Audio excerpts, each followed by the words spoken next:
Good morning. Welcome to the morning show. Yeah. The Big Show with Glenn and Angel on Kiss 92. Good morning. Sometimes getting out of bed in the morning is a lot to deal with all at once. Welcome to the biggest and best breakfast show in the world. We are The Big Show, and our guest for today, we are so honored to have with us the president of Bocuse d'Or Academy Singapore, Bruno Menard, as well as chef owner of 3 Michelin-starred restaurant Odette, and he's also a Bocuse d'Or coach, Julien Royer. Welcome, gentlemen. Thank you. Good morning. I feel like the studio is full of stars Yeah. right now. Full of Michelin stars. And I see some Michelin stars tattooed on your arm as well, Bruno. It is, you know, just to remember, and they cannot get away from me, this one, you know. Okay, let's talk about Bocuse d'Or, because I think for quite a few people listening out there, it's not something you speak about every day. What is Bocuse d'Or all about? So Bocuse d'Or is simply the most prestigious and rigorous, we would say, international competition, culinary competition in the world. This is the most prestigious. It's in France. It's every 2 years. You know, they have many countries who apply to be on the grand final every 2 years, and it's first a national selection, a continental selection, and finally 24 countries gonna compete in the end of February during 2 days, 12 countries each day, 24 chefs, 24 countries to get the grand title of Bocuse d'Or. And we wish to put Singapore on the top place this time. Okay, well, you said 24 chefs, basically, right? 24 countries. And out of those 24 countries, out of all the chefs in all the countries in all the world, we have a Singaporean representative. Absolutely. Julien, you want to tell us more about him? Of course. So we have a very talented competitor this year called Matthew Leong. He's just turned 30 years old, and he's actually working in Norway in a restaurant called Rina, which is just been awarded 3 Michelin stars as well. So he's the head chef there, and he has been he's doing the Bocuse d'Or already once in 2021. It's his second time attending, and I think this year, with the maturity again from the first experience, with the team that we have put in place to support in Singapore with the Bocuse d'Or committee, we have a good chance to shine in Lyon. He has been working really hard to deliver something truly world-class, exceptional, and reflecting his Singapore heritage. I'm quite confident and hopeful that we will come back with some great news soon. Okay. You know, it's like we're talking about a sport here. Yeah, it is, You know, right? it is. And Julien is a Bocuse d'Or coach. You know, so as coach, what and how do you train for example, someone like Matthew? Well, it's funny you say that it's like a sport, because when you actually go to the Bocuse d'Or, you will see like stands full of thousands of people literally cheering for the 24 competitors, and you feel like in a football stadium. Right. Oh, wow. And you have people with flags, you have people singing for their countries, and they're taking a lot of pride in that. But coming to the training, I think we have worked with Bruno, with the whole Bocuse d'Or committee in Singapore to try to help as much as possible Matthew on the training. We have obviously used the tool such as WhatsApp and video call, and we talk pretty much on daily. Bruno talked pretty much on daily basis with Matthew, and we are going to Stavanger, in fact, in a couple of days to kind of organize the last few training before the competition. So we are going to be there physically to adjust what needs to be adjusted. Wow. So there's a lot of people involved, a lot of logistic involved to ensure the proper coaching for Matthew. Right. Okay. So very exciting. Very exciting. And I'm sure if you tuned in right now, you know, you're listening to Bruno and you're listening to Julien, and you know, I mentioned just now Bruno Menard. That name, you're thinking to yourself, like, why is that name so familiar? Well, that's because, Bruno was also a judge on MasterChef Asia, in case you've forgotten.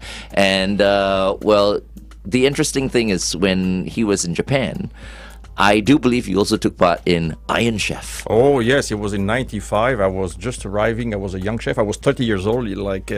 like Matthew, and that's the first thing they gave me when I came in Japan. I said, "What? We got this French guy coming." I say we should have him on TV, and we should have him challenging the great chefs at the time. And me, with my 30 years old, I say, "Yeah, I'm gonna kill them all." And they kill me for sure at the time. But well, what a great experience it was! It was one of the first and amazing shows on TV. Amazing. Probably one of the first culinary show, and you know what is culinary show on TV now. And I was so proud to show my face with my big hat like that, and I said, "Yeah, I'm gonna kill them." And the team was escargot. Oh, the Surprise escargot. So, but all right, but that was a competition. One more time, Bocuse d'Or is a competition. It was a TV show. TV show is a TV show. Here, this is the real deal, kind of. I don't say the show is on TV is not a real deal, because really it's difficult to be on TV and to compete on TV.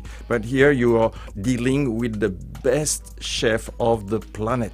That's what you have to think. The idea of Paul Bocuse, who created this competition, is to showcase the new and next generation of talent of each country, and that's what we're trying to do with Matthew, because he's definitely the next amazing generation of chefs, Singaporean chefs, who are gonna go into the world and spread what we have for the best in Singapore. Thank you very much for that, because you guys are going to help put Singapore on the map more and more. Let's continue to talk to Bruno and Julien on the Big Show TV. Meantime, here's Teddy Swim's Funeral on Kiss 92.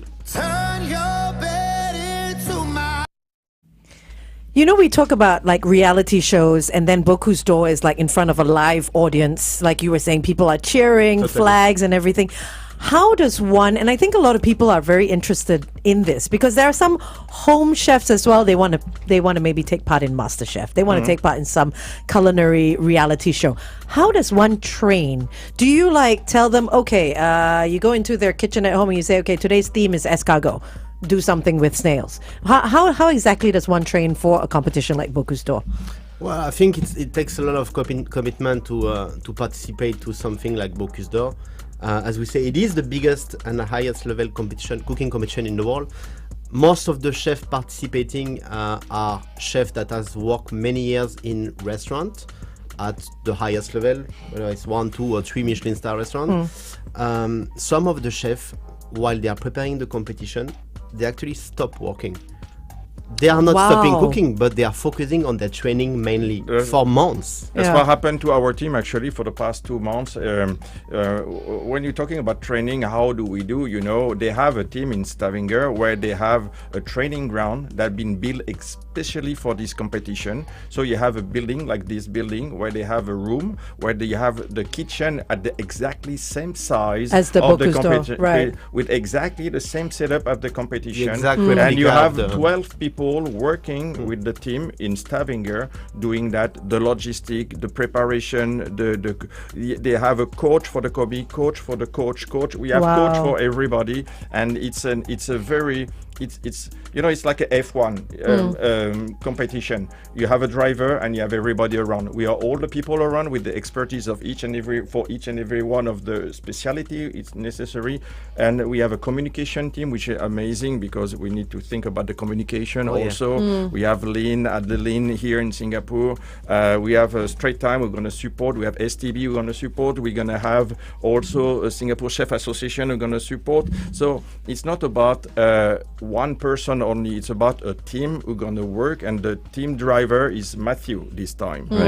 So it's a teamwork spirit. It's and we need to be all together for this 5 hours and 35 minutes competition, because it's 5 hours and 35 minutes. And to go back to what you say, Angel, we know the theme 2 months in advance. Oh, you know the theme already, so it's not a surprise. What are the products? Got it. But all that logistics, my goodness. Yeah. And of course, I mean, it's not cheap as well, to run this and to send Matthew abroad and everything. It comes with a cost. It comes with a high cost. This kind of competition require, as we said, a lot of training and a lot of logistic, and that come at a price. And that's why we, when I say we, it's the Bocuse d'Or team Singapore, try to raise money to support all those logistic and all those training. And I think we really need to raise the awareness of and the knowledge of people. That's why we are so happy to be here this morning. Thank you for giving us the time to speak about this, because it's truly something special. It's truly a unique competition, and we need more awareness around it. We need more support, and we need more money. When you say money, we're not talking 10,000, 20,000, 300,000. We're talking $1 million. We don't About. You're talking about $1 million for the biggest team. You know, I was talking Okay. on the chef for the American team yesterday. They have the budget of $1 million USD. Our talk with the people from the French team, they have 800,000 euro. It's about $1 million also. That was our expectation. Unfortunately, we're far from that. You know, there is a lot of things: fly accommodation, land transportation. We have the air freight, because we are from a different country. We have all the design and production. Design and production means we have to build special platters, special molds on 3D printing. Right, We need okay. all that costs a lot of money. We need the cost of the training and the produces also. So that plus that is a lot of money, and it's a lot of time for all. Of course, we yeah. have all businesses to take care of also, and we give free time. So it's a very voluntary business. But for the pride and joy of Singapore, it's not expensive. You know, sometimes people ask me, so why does it cost so much money? Why Yeah. do you guys need so much money? And for what? And I always compare it a little bit to NASA. You know, Yeah. how much NASA invests billions of dollars, and why do they invest billions of To dollars? go to the moon. to go to the moon, but to ultimately make your life better in a way at Yeah, some point. yeah. And when you are talking about high-end cuisine to that level, we are talking possibly of making your food better and raising some techniques, raising some precision in terms of cooking, and just make the food world better. We are really talking about a high-hand level of precision that will definitely be translated into better food for tomorrow. Right. So I think what's great is that both you, Julien, and Bruno, you guys reside here in Singapore, and you have a passion, and you have, the heart to get Singapore, as we mentioned earlier on, and Singapore's talents, culinary talents, on the world map as well. And I think, on behalf of all Singaporeans and the Singapore government, we thank the you. both of you. Yeah, for sure. For thinking about us. Yeah. No, our great pleasure. Singapore welcomed us. I mean, for me, a long time ago, Julien as well. And we are dedicated to put Singapore on the map because we have great talents also. That's also very important. We have to know there are great talents in Singapore, and we wish that Matthew will motivate a new generation of people who want to become the next amazing chef who's going to represent Singapore, who want to become the next 3-star chef like Julien and me. Actually, that's the first time I believe that we have 3-star chefs in the team: the president, the coach, and Matthew and the chef. Matthew. We've definitely had, Okay. 2 Michelin-starred, 3-star chefs here at the same time. Okay, Yeah. I'm being shown the red card now, so I have to shut up. We're going to go back on air. Stand by.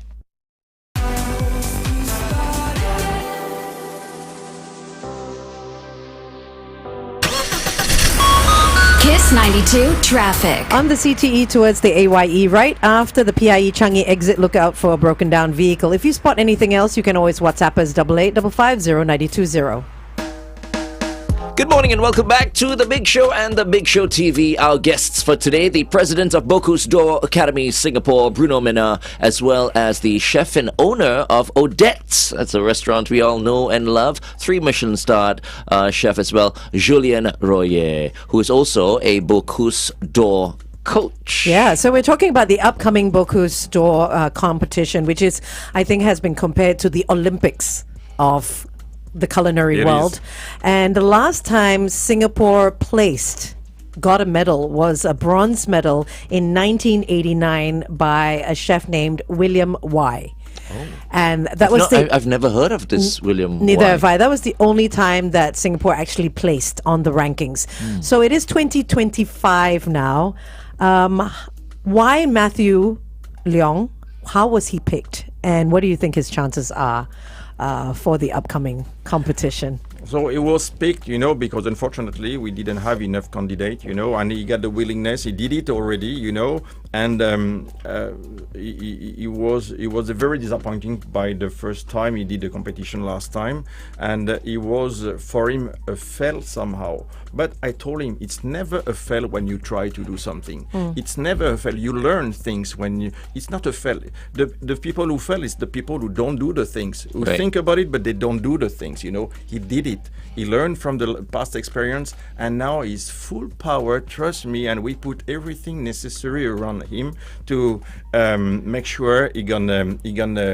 We wish win this competition, but be on the podium and put Singapore on the podium. We have an amazing team in Norway. We have an amazing team here. We have the best chef of French cuisine. It's a French competition, so we have to pick the expertise here in Singapore. We have to pick the expertise also in Norway, and this combination of expertise plus the amazing driver that gonna be Matthew. We wish that this time we one of the. There is a tradition the next day of when they give bronze, silver, and gold. It's the next day you go to Paul Bocuse restaurant and you have a plate when you put your name on the stairs of the restaurant. And we really wish to be here on the 28th.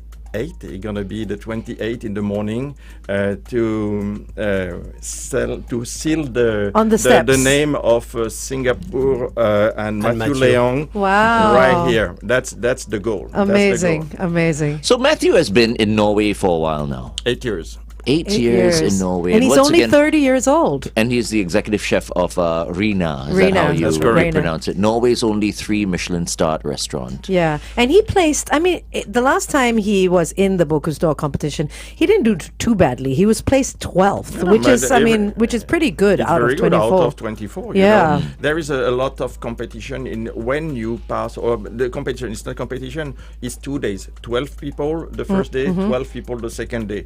It's picked, and Singapore will pass this time the first day, the last candidate to do the testing. Right, okay. So we know that already. So we always figure out, is it a good place? Is it a bad place? It's just go for it, 5.5 an hour to do this thing. You're the last of the first day. Make the biggest impression the first day, and you're gonna set the tone for the second day. That's we communicate almost every day. Matt and I, we talk a lot, we exchange a lot.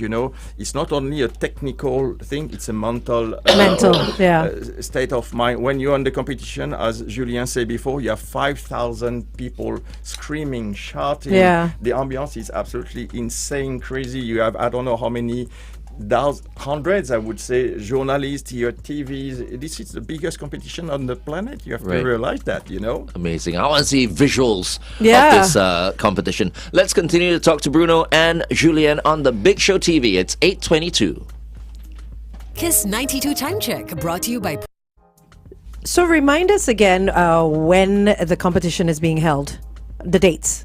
25, 26 of January this year. January. So it's not far away. In 2 weeks from now, pretty Are much. we able to watch it online? Is there a live streaming? I'm sure there's social media.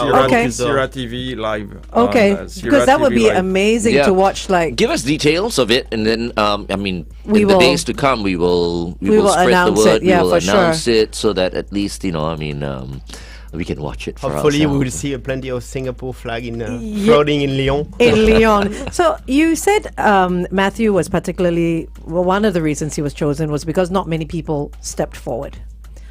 What do you think the Singapore culinary scene is like for Singaporeans? I'm not talking about foreign chefs and all that. Is there a thriving Singaporean chef scene here? No, but there are talented people. One more time, it's not about the Singaporean chef. The whole business world changed very, very much. We were talking about TV shows, culinary TV shows, The thing is, the people now, they want to become a chef because they see those TV shows with amazing guys who win the shows. It's a lifetime experience to become a chef. You become a chef and you learn all your life. I'm 62. I know it doesn't look like You look not a day older than 40. Come on, Bruno. So the thing is, I'm learning, so there is a time when you learn, but you always learn in this business. That's the beauty of this business, actually. Exactly. It's not just for the spotlight and then you stop. Every single day you learn something by changing, trying, doing things better, faster, more efficiently. That's how this business is all about. So it's not the young Singaporean chef who want to become a chef and they think it's on the planet now. It's a everywhere lifetime. the same. But there are talents. Definitely, there are talents everywhere. In Singapore also, we all know, been long enough here in Singapore to see Singapore growing into the culinary world. You have some of the most amazing and beautiful restaurant on the planet. I mean, Odette is one of those. Les Amis is part of it. And it's not only the 3-star. What is a restaurant? It's an emotion. It's a moment you're going to remember. And it can be with a 3-star restaurant or it can be with a nasi lemak also. Yeah. I know a place with nasi lemak. I say, I'm so excited to go and test this nasi lemak. So it doesn't matter, It's a question of feeling.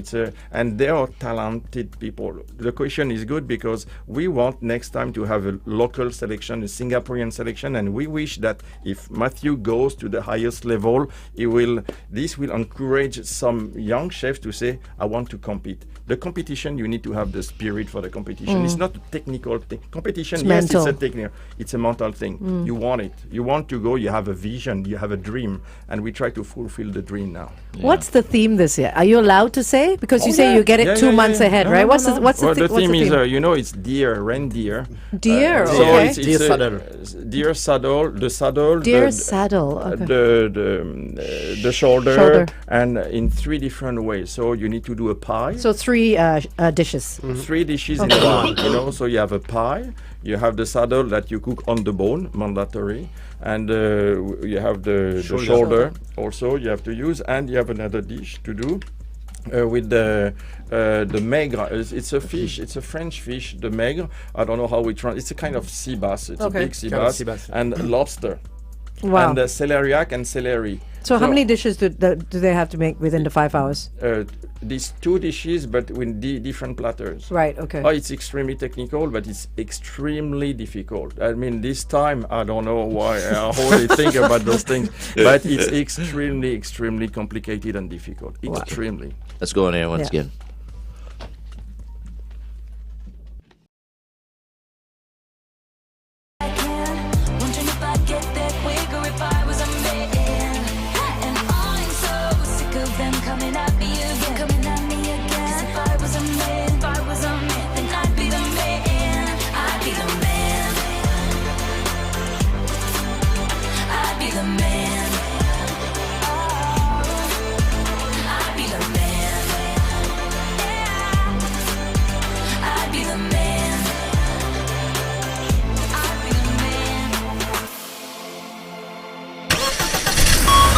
Kiss 92 traffic. On the BKE towards the PIE, right before the Woodlands Avenue, 3 entrance vehicle has stalled there. Also on the West Coast Highway towards the Borough flyover after West Coast Road. Look out for an accident situation. Wherever you are this Friday morning, stay safe.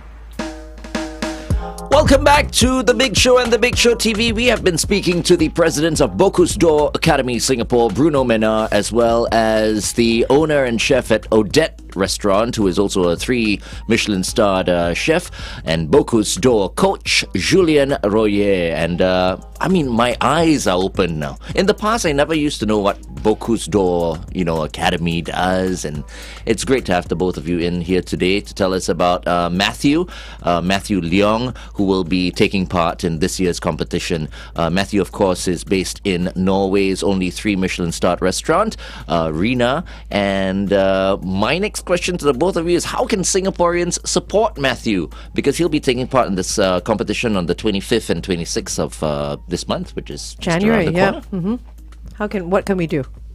Julien? As we said earlier, there is a cost involved in this competition, so that's number one.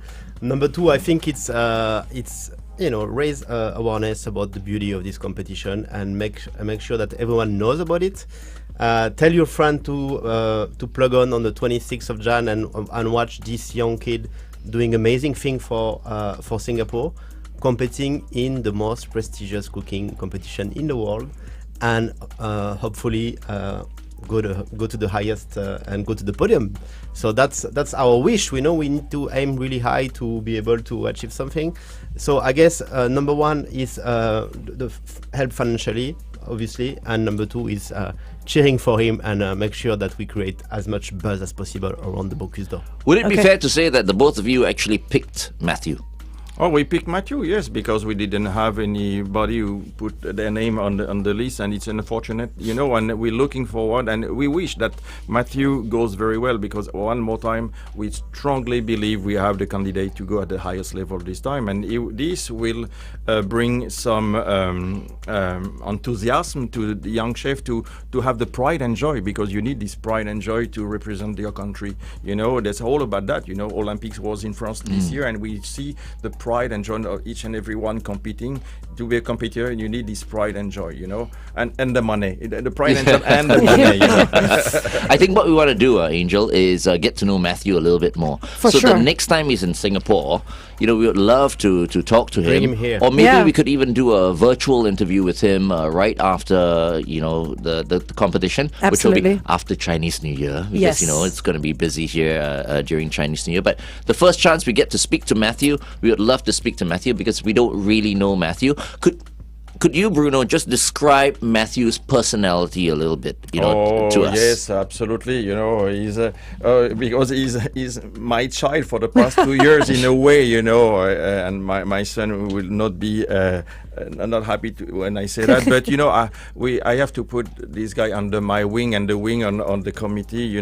He's a very joyful, very open-minded person, very competitive person, very bright mind. Is what is necessary to be a competitor and to be a winner, because you can be a competitor but not automatically a winner. And as I told you before, he tried one time. He thought he was a failure. He was very hurt by the result last time, because he thought he could do better, and he woke up again. He stand on his 2 feet and he say, I will do it again. And I love this mindset. I love this way of thinking, and that's why we all support him around.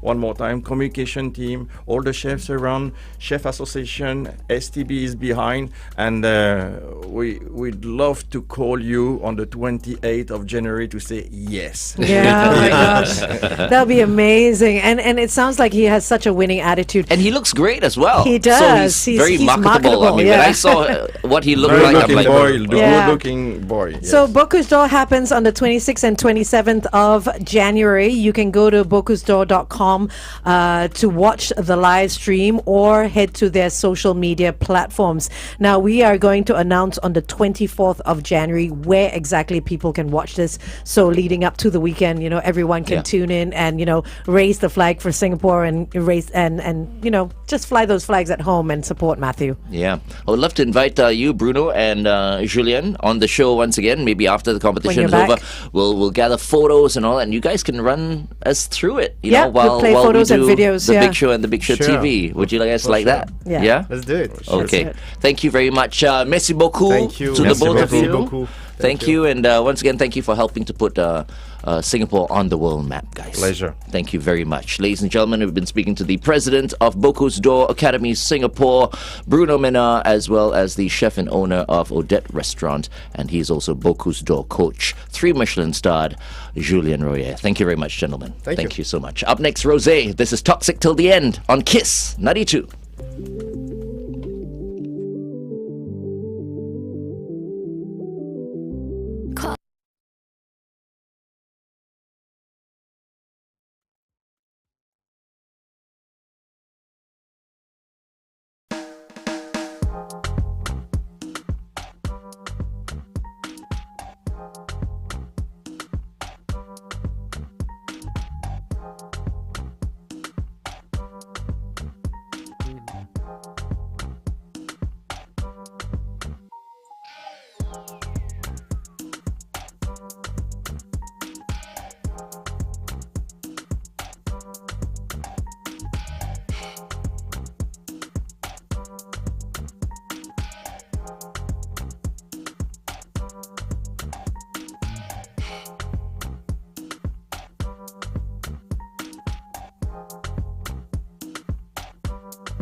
Rosé, Toxic Till the End, right here on Kiss 92. All the great songs in one place.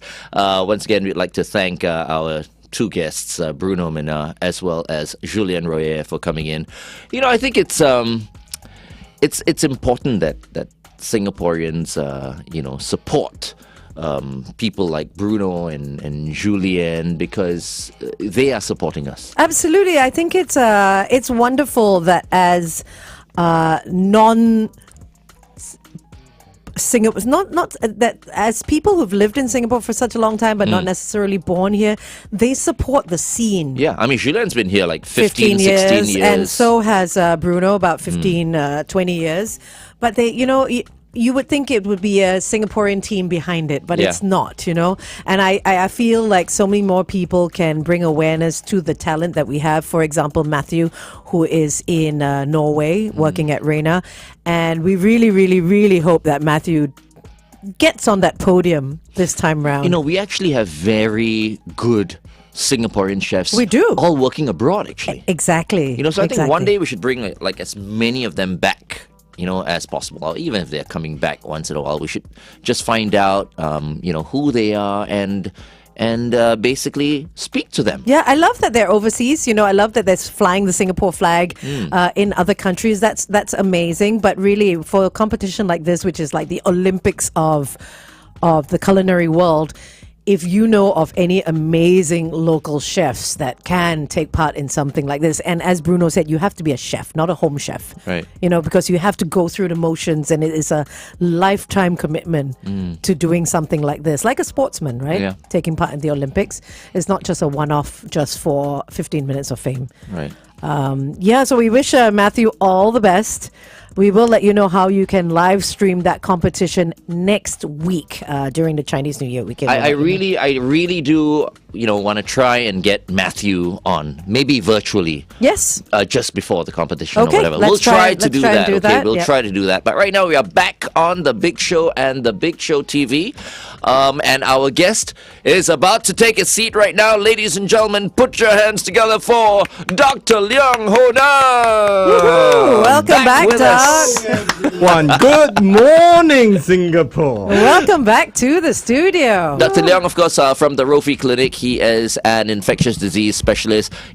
I don't even need to introduce you anymore, Dr. Leong, but we're always so happy when you're in the studio joining us. Unfortunately, whenever we call you in, it's There is a because problem. we want to find out about something that could be a problem. And this time it is HMPV. Yeah, it's like there's a human MPV. I wish it was a car, but it's not.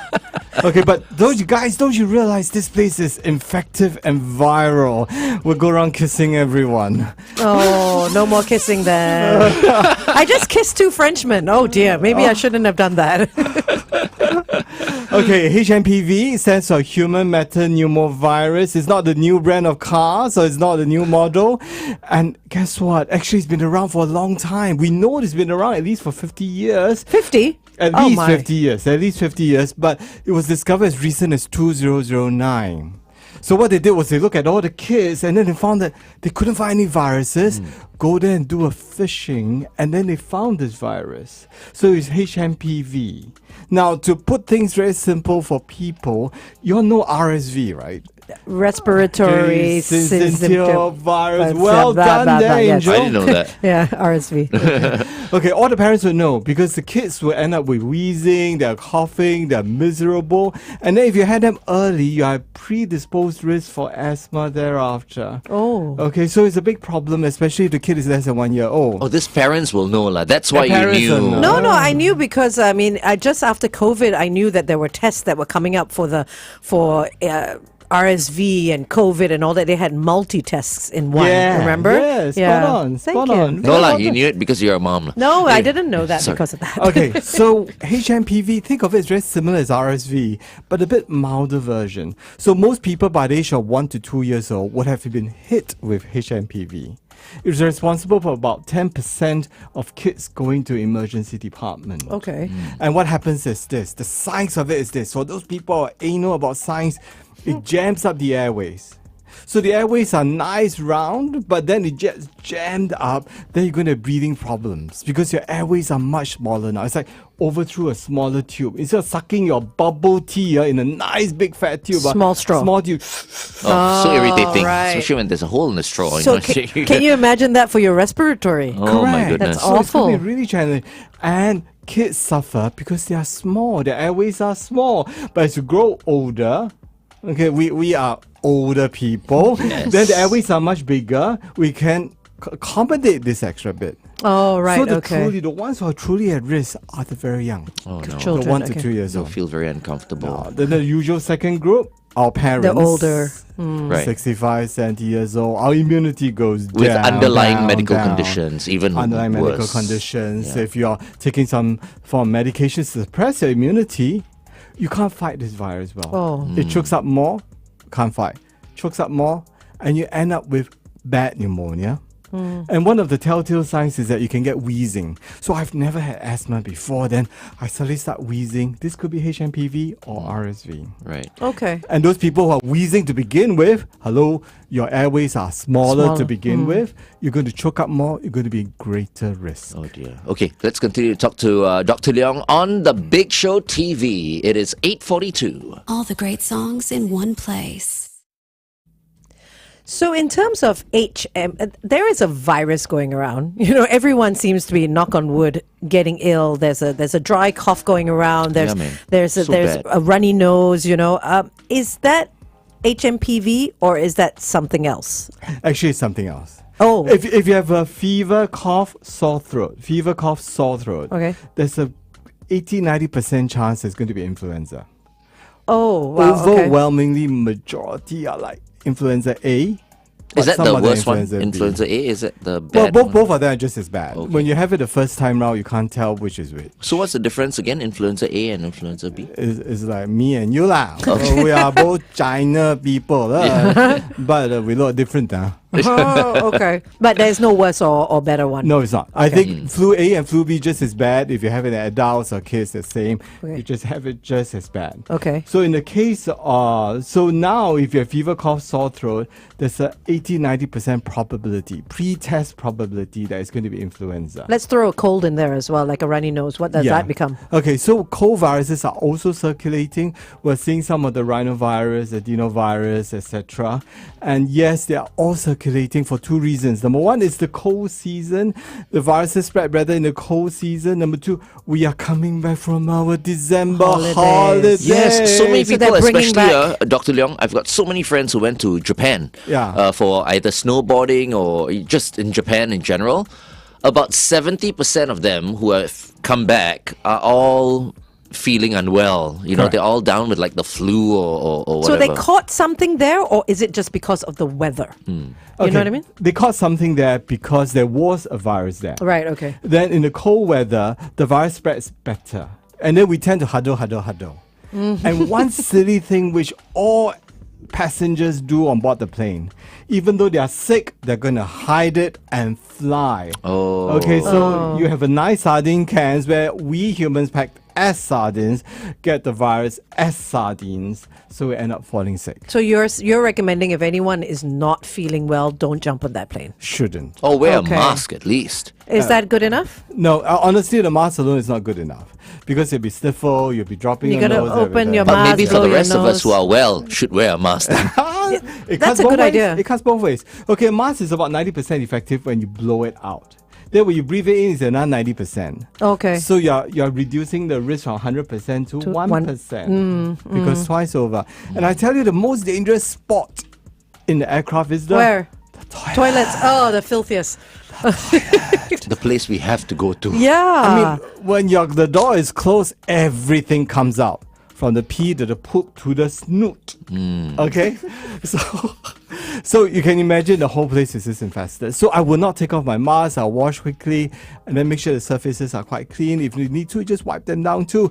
Then do your business and clean up for the next guy Yeah. Unless the next guy is someone who's irritating you by kicking Then the you chair leave it behind dirty, you. okay. You leave it dirty. But you know, I'm already such a germaphobe on the flights. I mean, tell me if I'm doing too much. I get into my seat, I get my wipes, I wipe all the surfaces down, the armrest, the seat belt, the screen, everything. I go to the toilet, I make sure I have tissue. I don't touch the doorknobs, I don't touch the flush. Is that a good thing to do? It is. It's Okay. the angelic way. It is the safe way. I cannot. I But can't. it's Angelique, like, if she does that, everyone will be looking at her and going like, okay, this Yeah, lady, but at least OCD. You know what? At least I come off the flight feeling well, not unwell. You know what I mean? Because then people touch their faces and their food and all that. Correct. I mean, honestly, besides viruses, there are other bacteria, etc. You could spread it around. So do wear the mask as much as you can. Honestly, it's very difficult. But if you can, wear the mask as much as you can, eat quickly, and then after put on a mask again. Okay. But This what helps. type of mask though?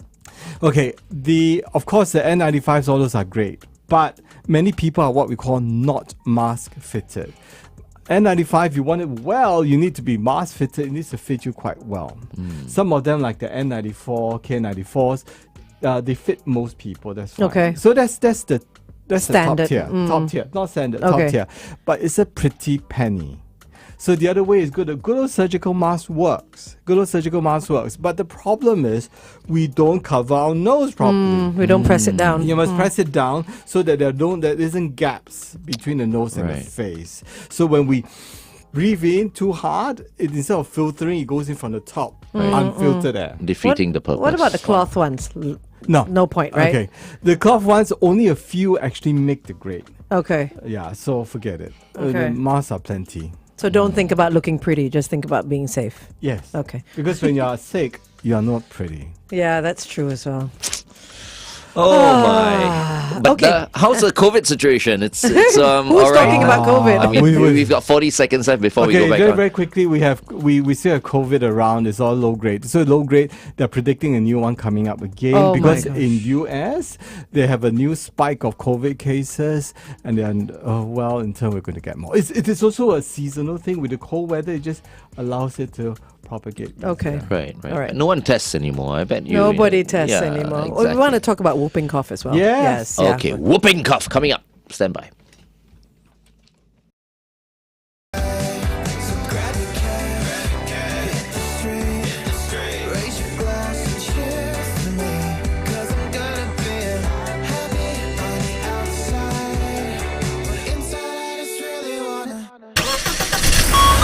Kiss 92 traffic. On the SLE towards the CTE after the Woodlands Avenue 2 exit, look out for an obstacle. Also on Simei Avenue towards Simei Street 3 after the PIE, avoid the right lane. A vehicle has broken down. Wherever you are this morning, stay safe.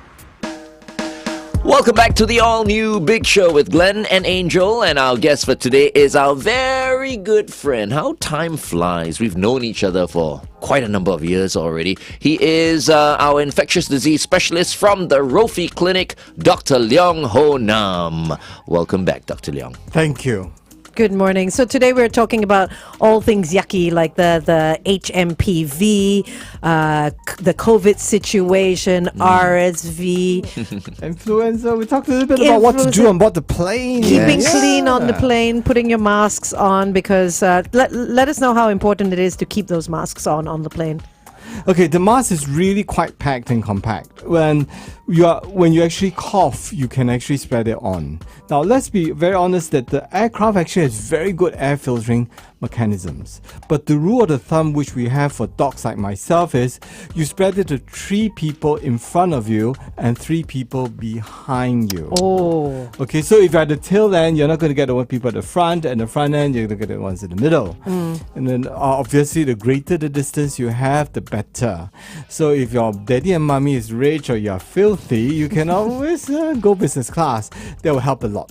Okay. See, okay. that's why. Right. Wait. They don't understand why. Everyone, when they queue up, Everyone when they is close queue up, together. Everyone close together. That's true. Everything gone. That's true. When you're still lining up to board, when you're in the waiting area to Yes. board, people Yeah. are still next to you. It's not like you get a special room just because you're business class. Yeah, but still, I mean. Still. So it's a protection all the way throughout, from the moment you enter the airport until you get out of the airport, the destination.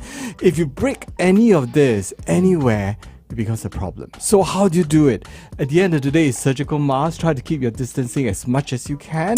And I like the angel's way of actually wiping down and then watch the toilet, because the toilet is really beep beep, SHITTY. And also, one more tip. Watch those pockets that you put your phones into as well. Those are apparently dirtier than the toilets itself. Spot on. Yeah, because people blow their nose, then they put tissues in there. And sometimes those tissues don't get cleared. Baby diapers go in there. You're sounding more and more like I know, someone with OCD.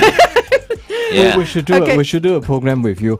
How do you to keep survive clean? a flight according to Angel? Actually, yeah, let's do that, Just make a little video or something We like can that. absolutely do that. But let's- Dr. Leong, isn't it okay? Like, for me, I'm a dirty boy.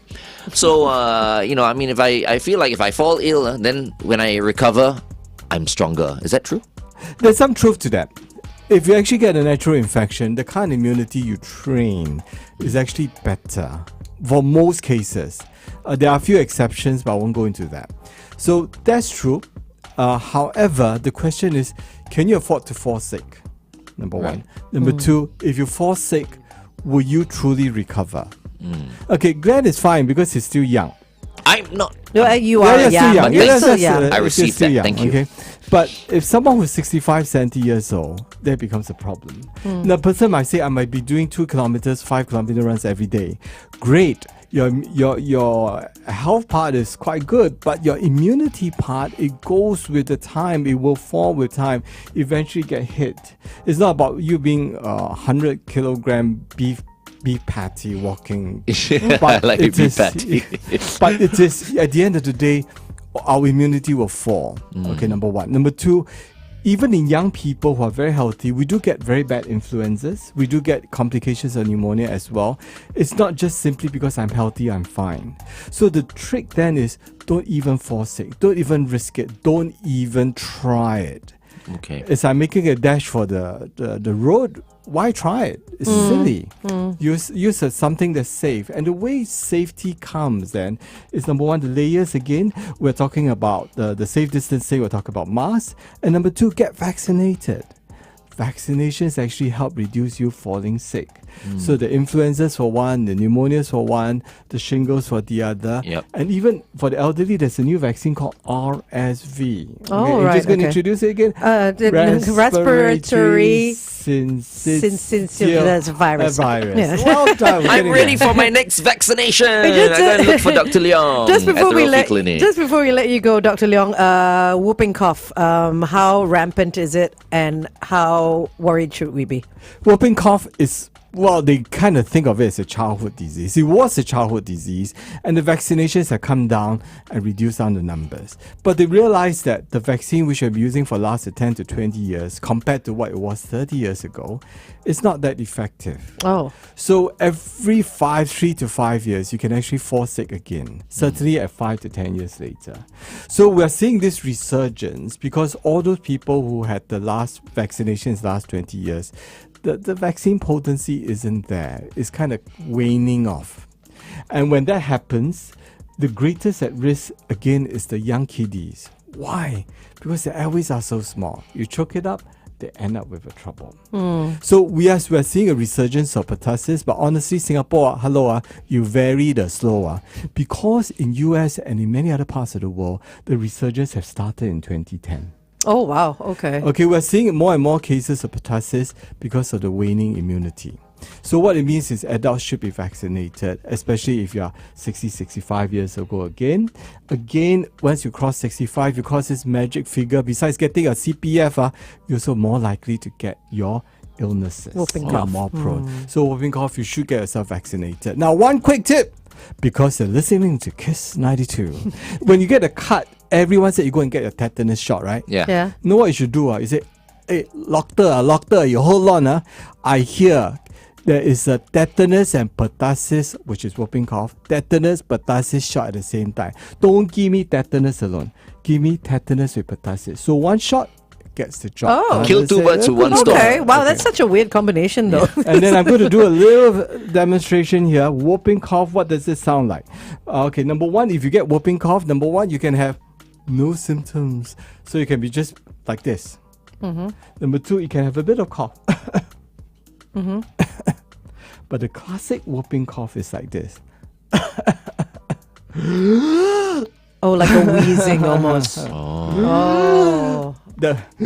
It's actually the whoop. If that sounds familiar, go get yourself checked. And honestly, everyone has heard that before somewhere. Right. So yes, you probably have met someone with whooping cough. Okay, well, thank you for that. It was very helpful, Dr. Leong. Thank you so much, Dr. Leong. You know, if we need to invite you back, we will give you a call again, okay? Nah, inviting me is bad news. Okay. I hope we don't have to invite you on That's the show true. again then. But always a pleasure speaking to you, Dr. Leong. Thank you so much. Thank you. Well, we've been speaking to infectious disease specialist from the Rophi Clinic, Dr. Leong Hoe Nam. Coming up, headline news and sports. The Big Show with Glenn and Angel on Kiss 92. Kiss Cafes from 1 to 4 afternoon.